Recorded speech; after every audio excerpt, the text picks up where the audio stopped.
The scent of polished mahogany mixed with the faint trace of expensive cologne greets me as I push open the heavy glass doors leading into Whitmore Industries headquarters, arriving a full 30 minutes before the scheduled meeting.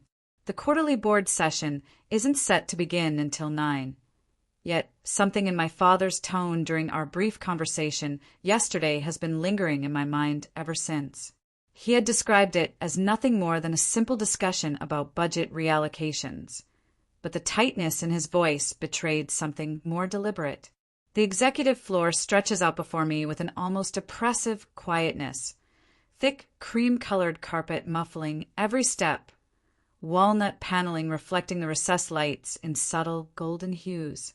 Framed portraits line the corridor, generations of Whitmores frozen in formal postures, their unsmiling faces following me as I pass.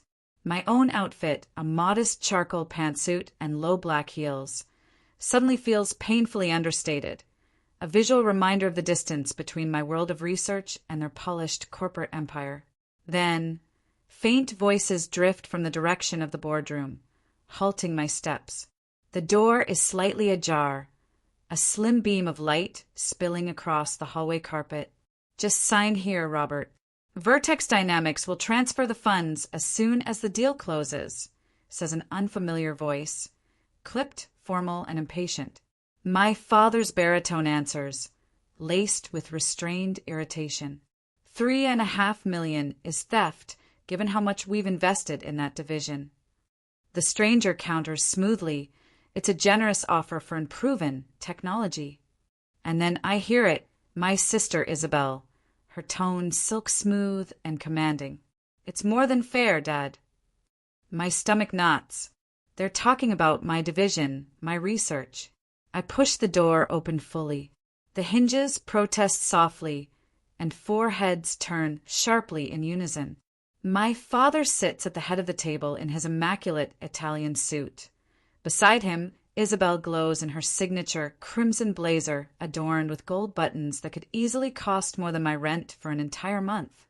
Caleb slouches near the far end, avoiding eye contact, and beside him is a slender man wearing wireframe spectacles, someone I've never seen before. Papers are scattered across the glossy surface of the table. One slides near me, stopping just long enough for the title to catch my eye. Quantum Stability Division Asset Transfer Agreement. Before I can pick it up, Isabel sweeps it away with a sharp motion. Clara! My father says first, regaining his composure. His silver eyebrows knit together. The meeting isn't scheduled for another half hour. I can hardly breathe. You're selling my work, my life's work, without even informing me. The words burst out, trembling yet resolute. He exhales, adjusting the cuffs of his monogrammed shirt. Your little science experiment has already drained too many company resources, Clara.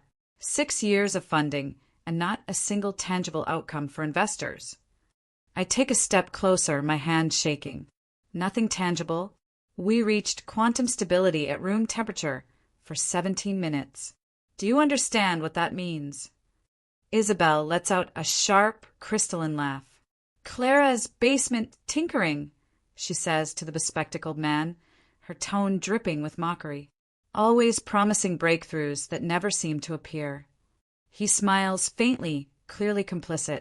I glance toward Caleb, silently begging for any sign of support, but his eyes remain fixed on the floor, his shoulders drawn inward as if wishing he could vanish. A memory surfaces, my grandmother's hands, worn and warm, clasping mine 3 months before she passed. They don't understand vision, Lizzie, she had whispered. But I do. That's why I'm setting up a trust for your research. Don't ever let them stop you. 6 years of relentless effort flash through my mind. 18-hour days, holidays spent in the lab, weekends sacrificed. My small but brilliant team pushing every known boundary while my father ignored our reports, and Isabel mocked my expensive hobby at family dinners. And now they intend to sell everything, my legacy, for a fraction of its value. This division has already cost nearly $12 million, my father says, his tone softening just slightly, though his eyes remain cold. The board agrees it's time to cut our losses. The board hasn't met yet, I reply, my voice steadier now. A formality, he counters, gesturing at the scattered documents. The voting shares are already aligned. Vertex Dynamics is offering generosity under the circumstances. The room seems to tilt as I absorb his words. 6 years of research. My team's future. The potential applications we've only begun to uncover. Medical imaging capable of revolutionizing cancer detection. Encryption systems that could make global finance unbreakable. Energy transfers efficient enough to reduce power consumption worldwide. I turn toward the door, forcing my trembling legs to move. Pride is the only thing left to guard. At the threshold, I stop, a strange calm settling over me. My grandmother's voice echoes again, clear as the day she said it.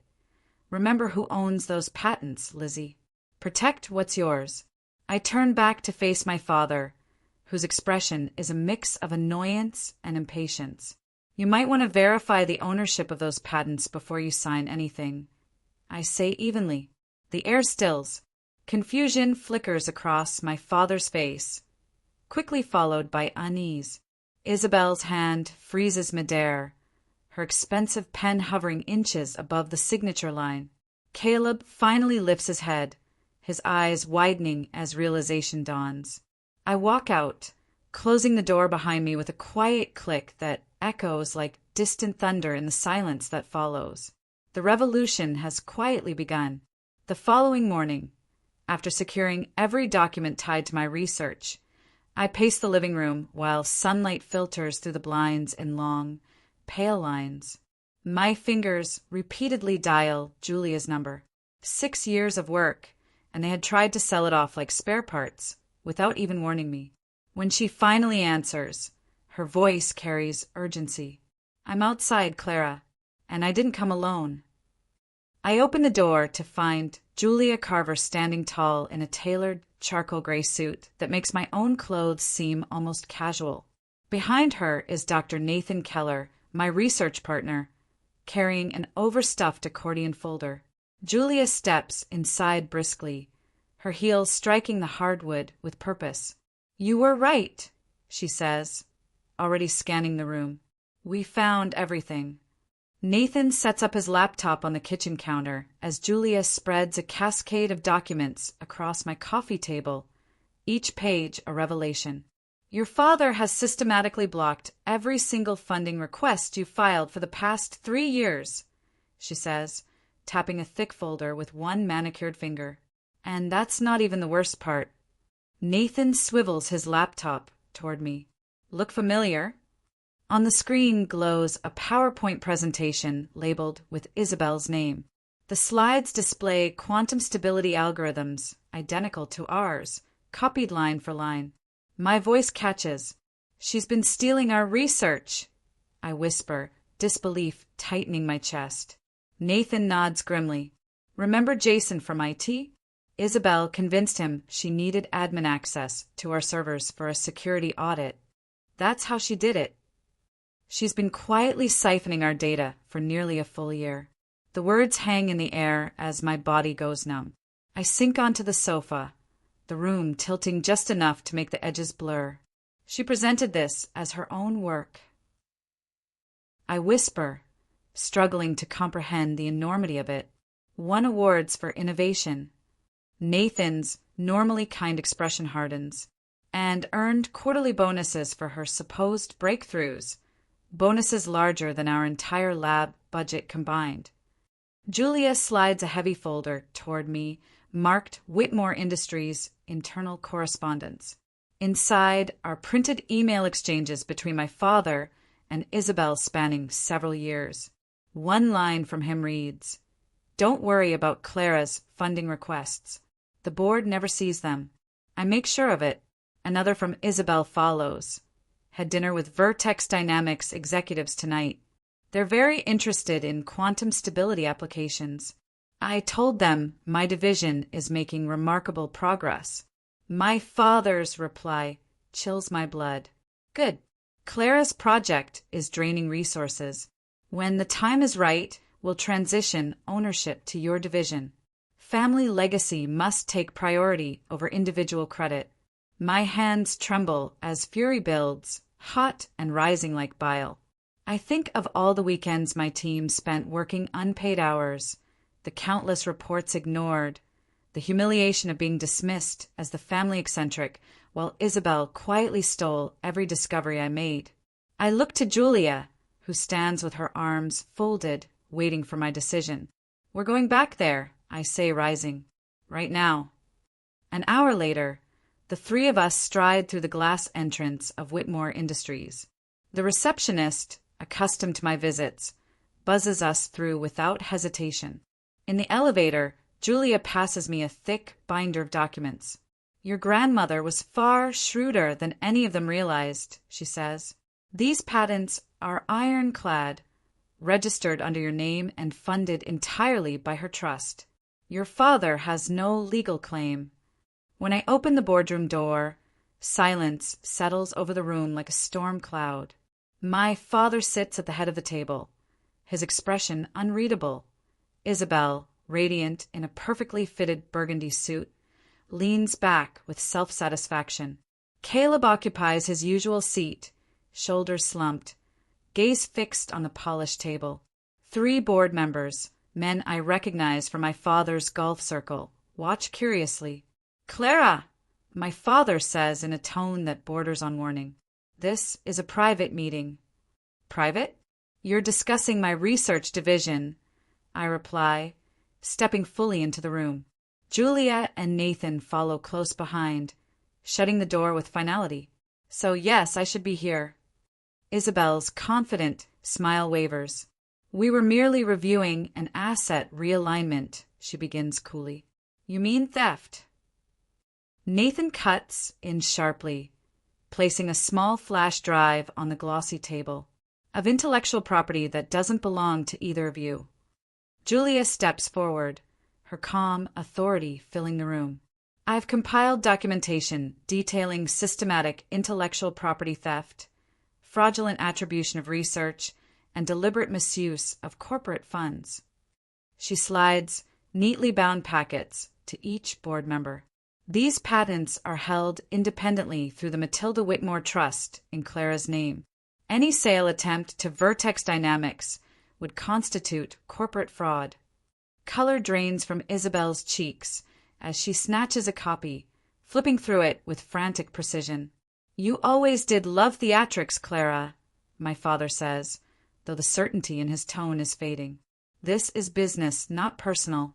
Stealing my work is personal, I respond, surprised by my own composure. So is blocking every funding request, while Isabel profited from my research. Isabel slams her palm on the table. Innovation doesn't count unless it has my name on it. You've always been content hiding in that lab while I built connections and made things happen. You mean taking credit for others' achievements. Nathan counters, projecting a series of emails onto the wall screen. Isabel's correspondence with Jason from IT appears, showing her instructions for server access and data transfers. One of the board members, a silver-haired woman I recall from previous meetings, leans forward, scrutinizing the documents. Robert, she says slowly, if these claims are accurate. They're not, my father interrupts sharply. Clara has always had an overactive imagination, playing scientist while the rest of us manage the real company.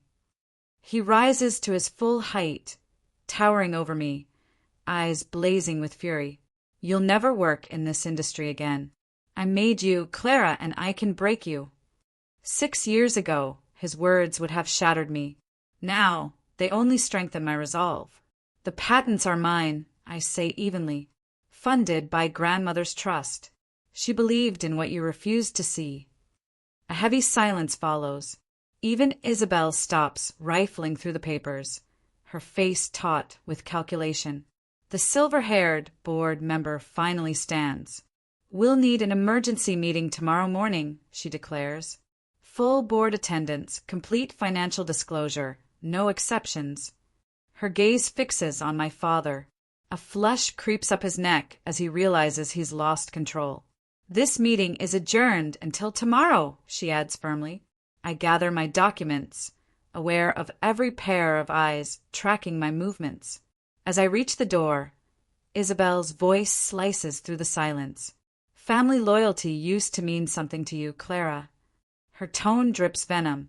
Grandmother would be ashamed. I pause, one hand on the handle. No, Isabel, I say softly.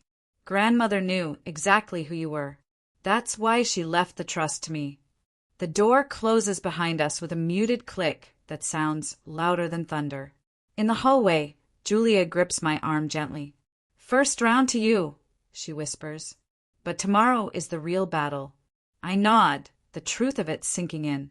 This is no longer just about research. It's about justice, legacy, and the fight for truth itself. The revolution has only just begun. Hours later, lying on my couch beneath the faint glow of evening, I hear the sharp ping of an incoming email. The notification reads, PR Newswire, Whitmore Industries addresses leadership concerns in quantum division. My chest tightens as I open it. The press release features long quotes from my father, expressing deep concern for Clara's well-being and recent erratic behavior. Isabel appears further down, heartbroken over family matters spilling into the public sphere.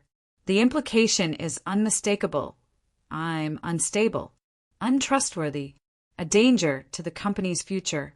I fling my phone toward the sofa. It bounces harmlessly off the cushions. The apartment feels suffocating.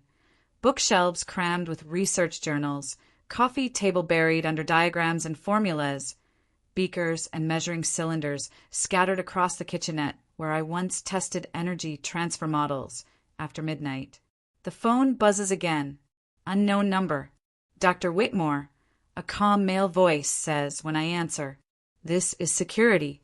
Your keycard access has been revoked. Your research team has been placed on administrative leave, pending review." My team. My voice cracks. They had nothing to do with this. Director's orders, he replies, then hangs up before I can protest. I sit frozen as sunlight fades into amber streaks through the blinds. My phone vibrates. Once more, a message from Nathan. Don't panic. Trust me. Before I can respond, a series of firm knocks echoes from the door. Peering through the peephole, I see 5 familiar faces in the dim hallway, their arms loaded with cardboard boxes. Clara, open up. Dr. Keller's voice, urgent yet steady, comes through the door. I unlock it to find nearly my entire research team gathered outside. Keller, Priya, Eli, Grayson, and Lena. Only 2 are missing. Their faces aren't marked by defeat, but by resolve. You've got about 20 minutes before security realizes we moved these out of the lab, Keller says, brushing past me as the group enters like a coordinated rescue team. I stand frozen as they set to work, transforming my living room into an impromptu operations center. Hard drives, notebooks, and portable equipment spread across every surface. What is all this? I finally manage, watching their seamless efficiency. Priya, our encryption specialist, flashes a quick grin. We saw this coming 6 months ago when your sister started asking oddly specific questions about our algorithm protocols. You knew. My voice cracks between disbelief and exhaustion. Not exactly, Keller answers, connecting a laptop to a massive external drive. But we've worked with your family long enough to know when the vultures start circling. Eli, usually the quietest of the group, glances up. We've been backing up everything off-site. Triple redundancy. Grayson pushes his glasses up his nose. And working weekends at my apartment. Better coffee, less surveillance.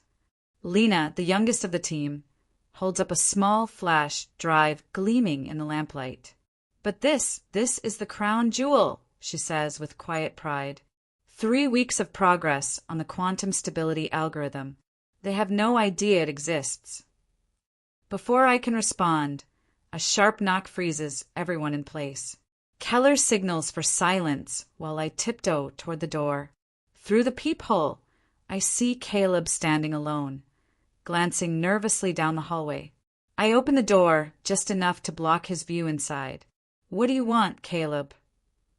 5 minutes, he pleads, voice stripped of its usual corporate calm. Please. I step into the corridor, closing the door behind me. Make it quick. He runs a shaking hand through his thinning hair. I knew, Clara. About the sale. About Isabel stealing your notes. About the smear campaign that went live this morning. My pulse pounds in my ears. And you did nothing. His voice drops. I was a coward, but I'm done being one. He pulls a folder from his jacket and holds it out. Isabel's division hasn't created original research in years. It's all acquisitions and rebranding. These are the financial records to prove it. I take the folder without opening it. Why now? Caleb finally meets my eyes. Because your father built an empire through force, but you could change the world. Your team turned down $500,000 each from Vertex Dynamics this morning. Every single one of them refused to jump ship. His gaze drifts toward my door. Loyalty like that scares him. Something warm flickers in my chest, breaking through the bitterness. Dad doesn't understand loyalty. He can't buy, Caleb says softly. That's why you're dangerous to him. When he leaves, I return to find my team crowded around Keller's laptop, their faces bathed in the pale glow of scrolling code. Holloway and Nassim are still at the lab, Keller explains. They're playing along, feeding us updates. The PR attack is just the start, I warn, sinking into the worn armchair by the window. They'll target all of you next, your reputations, your jobs. Lena slides her phone across the coffee table. They already started. Messages fill the screen, recruiters offering fresh starts far from the Whitmore debacle. Grayson scoffs. Vertex Dynamics offered me a corner office and stock options. I told them I don't work for thieves. Priya nods. Your grandmother funded my doctoral research. I don't abandon the people who gave me my start. The mention of Grandma sends me to the bookshelf. Between stacks of dense quantum theory volumes sits her old leather portfolio. Inside, among postcards and yellowed birthday notes, I find the letter I'd half remembered. The ink is shaky, but unmistakably hers. The charter amendment is filed with Strickland. If Robert ever tries to appropriate your work, Article 16 automatically redistributes voting shares. He never reads the fine print, darling. That's always been his weakness. I whisper the words aloud, heart pounding. Then I work straight through the night, dissecting contracts, cross-referencing filings, and highlighting sections until dawn paints the blinds with streaks of gold. My team naps in shifts across the sofa and floor, a quiet army ready for battle. Near sunrise, I find it Article 16, Section 3, Paragraph 7, the clause that changes everything. I glance at Grandma's photograph on my desk. You knew this day would come, I whisper. My phone buzzes once, then again, then a third time. The first message is from the Patent Office. Quantum stability algorithm officially granted. The second from the National Science Foundation. Breakthrough designation confirmed. The third makes my breath catch. Initial licensing interest for $0.2 billion. I glance around at my sleeping team, at the boxes of data they risked everything to save, at Caleb's folder of proof, at Grandma's letters spread across my desk. None of them yet know what's about to unfold. The next morning, the boardroom hums with tension. 13 members of Whitmore Industries sit around the massive walnut table. Expressions mix between curiosity and dread. The emergency meeting, scheduled for 9 o'clock sharp, has drawn full attendance. From the hallway, I watch my father checking his watch for the third time in 5 minutes. Julia stands beside me, calm and composed. Ready, she asks. I smooth the sleeve of my charcoal suit, not the simple one from last week, but one tailored with quiet authority. I've been ready for 6 years, I reply. We enter, my legal team close behind, portfolios in hand. The room stills instantly. My father rises, fury tightening his jaw. This is a closed board meeting, he announces. Clara, you and your entourage need to leave immediately. Before I can respond, Agnes Porter, the silver-haired board chair and my grandmother's oldest friend, strikes her gavel once. Robert, I called this meeting at the request of several board members concerned about yesterday's attempted sale. She turns to me. I believe we should hear what Dr. Whitmore has to say. Dr. Whitmore. The title rolls through the room like a ripple. Isabel's eyebrows shoot up, her composure faltering. I move to the presentation screen as my team distributes leather-bound folders to every board member. 13 sets of eyes focus on me, but for the first time in my life, I don't shrink beneath their weight. Thank you for giving me the opportunity. I begin, but Isabel leaps to her feet, voice rising. This is absurd. My sister is trying to hijack research funded by this company. She's been unstable since our grandmother's death and is now sabotaging a legitimate acquisition. My father nods sharply. I move that this meeting be adjourned immediately and handled privately as a family issue. Seconded, calls Leon Hartman, predictable, loyal, and wrong as ever. Agnes flips open her folder, scanning its contents before shaking her head. Motion denied. Please continue, Dr. Whitmore. Isabel's hand slams down on the table, echoing like a crack of thunder. She has no right to. The patents for the quantum stability algorithm are registered under my name. I state, my tone even and resolute. They were funded entirely through grandmother's independent trust, not Whitmore Industries. You'll find the documentation in section 1 of your folders. A wave of rustling paper sweeps across the room as board members turn pages. Halfway down the table, Caleb studies the documents closely, his expression tight, deliberately avoiding my father's furious stare. Furthermore, I continue, clicking to the next slide on the screen behind me, the National Science Foundation has officially designated our research a technology of national significance. I let the seal of the NSF linger on the screen, allowing the weight of it to sink in. Initial licensing bids have already begun, starting at $4.2 billion. Not the $3.5 million you attempted to sell it for yesterday. A sharp intake of breath ripples through the room. Leon Hartman's jaw goes slack. Agnes Porter's eyes widen behind her glasses. That's absurd, my father sputters. No quantum technology is worth that. The Department of Defense disagrees. Julia interjects smoothly, flipping her copy to Section 3. As do MIT's Quantum Computing Center and 7 multinational corporations who've already filed preliminary interest. Isabel's complexion drains to a ghostly white, her hands gripping the table's edge until her knuckles blanch. This is a bluff, she says tightly. She's always been jealous of my success. No bluff, I reply, advancing to the next slide. Though, speaking of success, your division has recently drawn some attention from federal investigators. The FBI is very curious about your reported research outcomes over the last 3 years. Julia directs the board's attention again. Section 4 contains the forensic accounting report. I step forward until I stand at the heart of the table, where every face is visible. There's one final matter, I say, clicking to the last slide. Section 5 outlines a clause from Whitmore Industries' founding charter. It was inserted by my grandfather and reaffirmed by my grandmother before her death. Board members flip rapidly through their binders, stopping at the highlighted tab.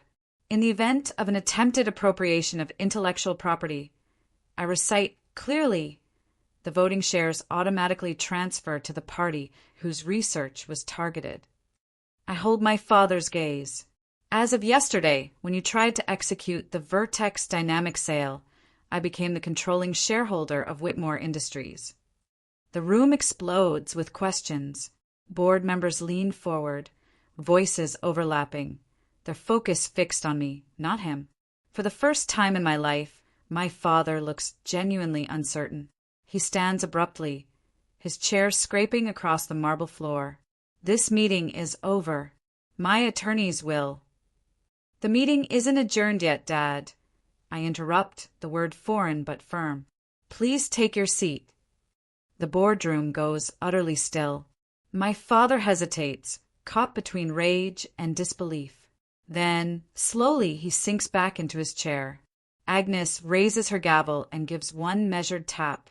I believe the board has several questions for our new majority shareholder, she says, her tone laced with quiet authority. I incline my head, slightly, heart pounding but steady. The revolution isn't just beginning. It's already won. 1 week later, the atmosphere feels different now. My nameplate gleams at the head of the mahogany table where my father once presided for 30 years.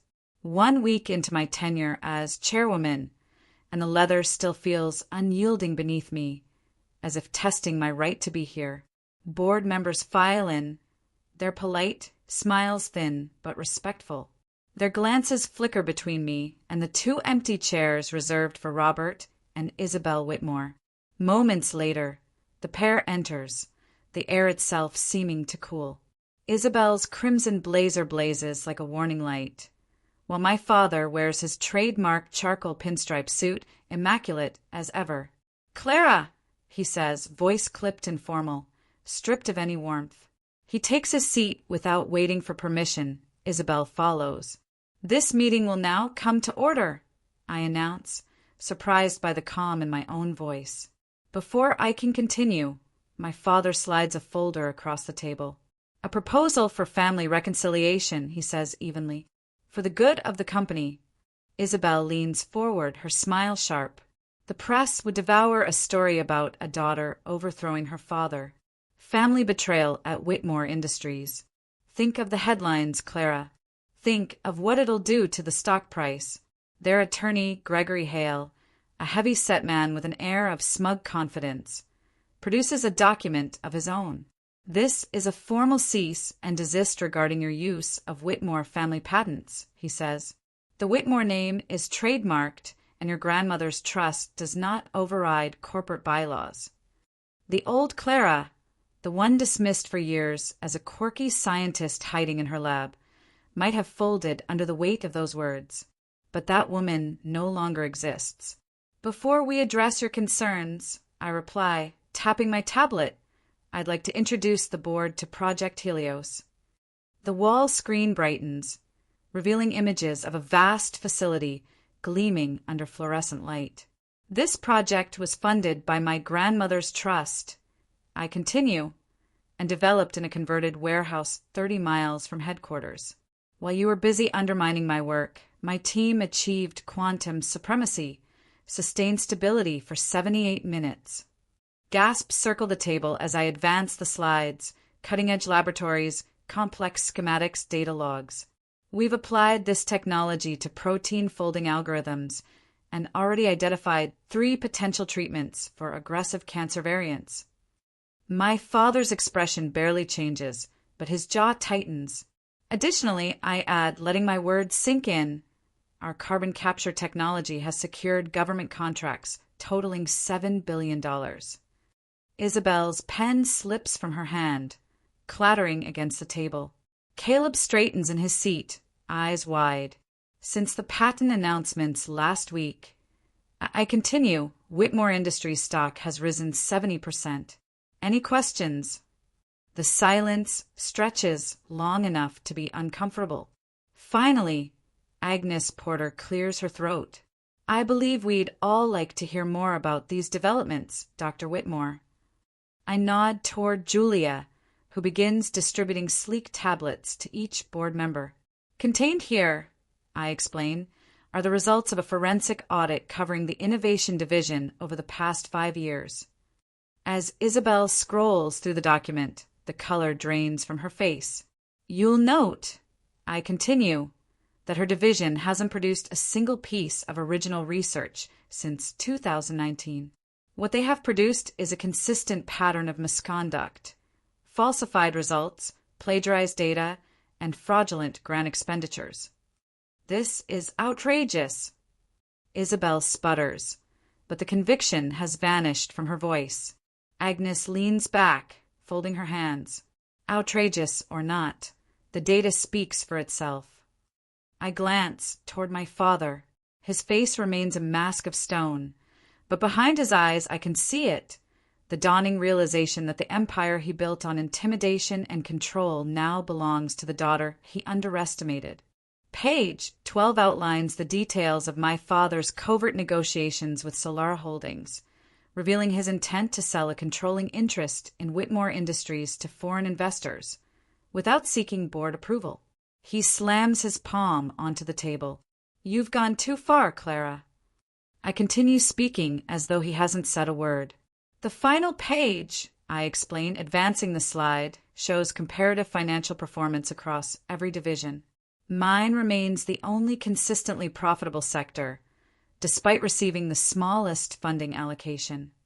The silence that follows is dense and electric, the kind that comes before a storm. What happens next? Asks Martin Lowe, my father's longtime ally and golf partner. I adjust the lapel of my plain blazer and answer with calm precision. Robert Whitmore will transition into the position of Chairman Emeritus, a ceremonial title with no operational authority. My father bolts upright, his face reddening. You can't do this. You once told me that business should never be personal, Dad. I reply evenly. So think of this as a lesson in your own philosophy. I nod toward the security officers, positioned discreetly by the door. Isabel Whitmore's employment is hereby terminated, effective immediately. Criminal proceedings regarding the falsified research are underway. Isabel shoots to her feet, her chair toppling backward. You think you can destroy me? She shouts, her voice trembling with rage. I'll burn this company to the ground before I let you win. Her words echo off the glass walls as security escorts her out. You're destroying the Whitmore legacy. You'll regret this, she cries, disappearing down the hallway. I turn to Caleb, who watches everything with a mixture of shock and relief. The position of Chief Financial Officer remains yours, I tell him. You'll serve under a 6-month probationary period with oversight from an independent committee. He exhales deeply, emotion softening his features.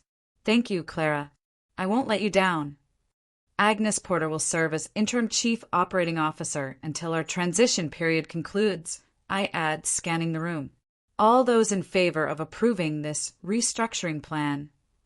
Hands rise one by one, cautious, deliberate, resolute. Even Martin Lowe, after a moment's pause, lifts his. My father stays rigid, his hand unmoving, but his silence no longer carries weight. The motion passes, unanimous without him. As the meeting draws to a close, Julia lightly touches my arm. A reporter from the Financial Times is waiting in the atrium, she whispers. Camera lights flash as I step up to the podium. A journalist leans forward. Dr. Whitmore, he asks, what happens to Whitmore Industries now? For a moment, I let the question settle. I think of everything that's led here, the empire that bore my name but never believed in my vision, the family that shared my blood but rarely my values. Through the glass behind the cameras, I glimpse my father watching from the boardroom doorway, his expression unreadable. For the first time in my life, I don't look for his approval. 6 months later, the scent of fresh paint and lemon polish fills the air as I lead a group of young researchers through the glass-walled corridors that once symbolized corporate secrecy. Now, those same walls represent transparency and collaboration. The heavy mahogany doors are gone, replaced by open workspaces where ideas flow as freely as conversation. This way, I say, guiding them toward a wide lab humming with quiet energy. Our quantum stability lab. I smooth the navy blazer over my shoulders, elegant but simple, paired with black trousers. No designer labels, no flash, just confidence earned through endurance. Each station has direct access to our central computing hub, I explain. A young woman with bright, curious eyes raises her hand. Dr. Whitmore, is it true your team has surpassed 80 minutes of stability? I smile. 87 minutes and counting.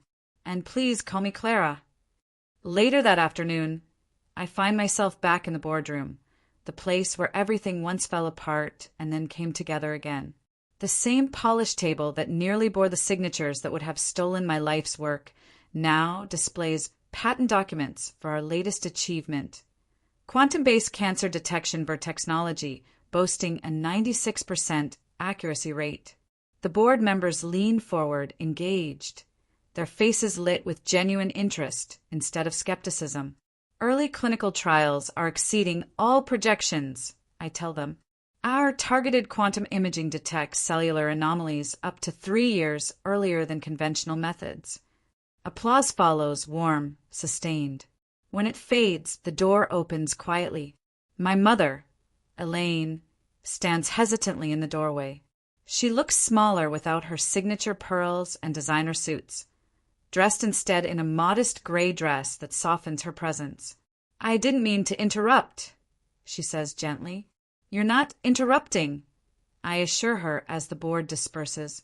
When we're alone, I slide a folder across the table. I'd like you to consider taking leadership of the Whitmore Charitable Foundation. Her hands tremble slightly as she opens it.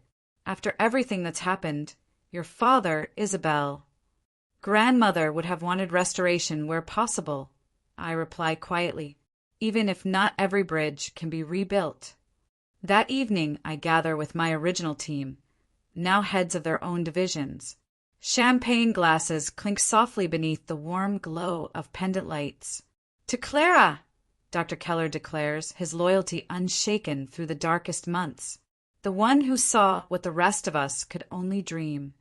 Laughter follows, and Caleb stands nearby, no longer the guilt-ridden man who once looked at the floor, but a CFO rebuilding his integrity day by day.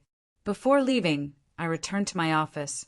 There, a young physicist named Renee waits nervously, her papers scattered across my desk.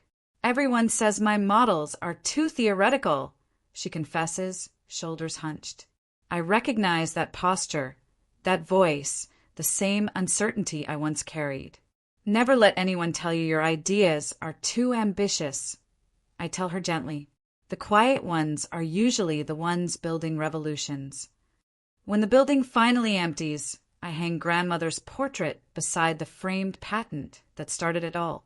The brass plate beneath reads, "Never underestimate the quiet ones. They're usually the ones building revolutions." At my desk, I glance over the blueprints for our new research campus.